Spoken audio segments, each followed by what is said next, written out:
अशा प्रकारचा लबाड प्रयत्न मागच्या 6 वर्षापूर्वी जेव्हा कर्नाटकची निवडणूक झाली होती तेव्हा पण त्या पद्धतीने अशा या धार्मिक समाजाला, या सहिष्णू समाजाला, अत्यंत प्रामाणिक असलेल्या समाजाला अशाच पद्धतीने एका जाळ्यात ओढण्याचा प्रयत्न डाव्या विचारधारेच्या लोकांनी केला होता।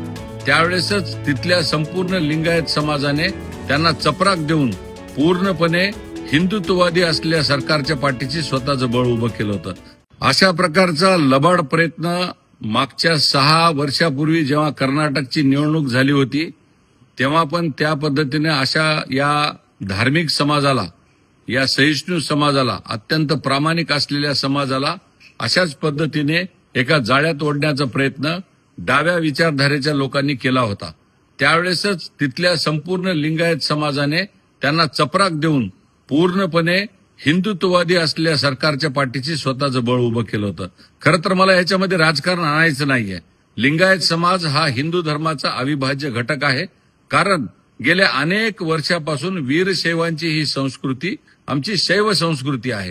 याच्यामध्ये आम्ही पंचाचार्य आमचे जगद्गुरू मानतो, आम्ही महादेवाचं इष्टलिंग गळ्यामध्ये धारण करतो, आम्ही शंकर पार्वतीची पूजा करतो, गणपतीला आम्ही पूजन करतो। आम्ही सर्वजण हिंदू धर्माचे अविभाज्य घटक यासाठी आहोत की आम्ही हिंदू धर्माचे पाईक आहोत, आम्ही धार्मिक आहोत, आम्ही पारंपरिक पद्धतीने व्यवसाय करणारे आहोत आणि संपूर्णपणे महाराष्ट्रामध्ये 1.5 कोटी हा समाज आहे।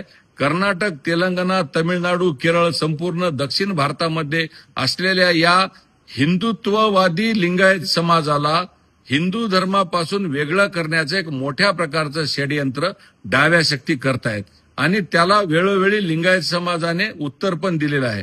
त्यामुळे हिंदू धर्माच्या पासून लिंगायत समाजाला तोडणं हे अशक्य आहे हे जेव्हा त्यांना दिसलं त्यावेळेस त्यांनी ही एक वेगळी चाल करण्याचा प्रयत्न केलेला आहे।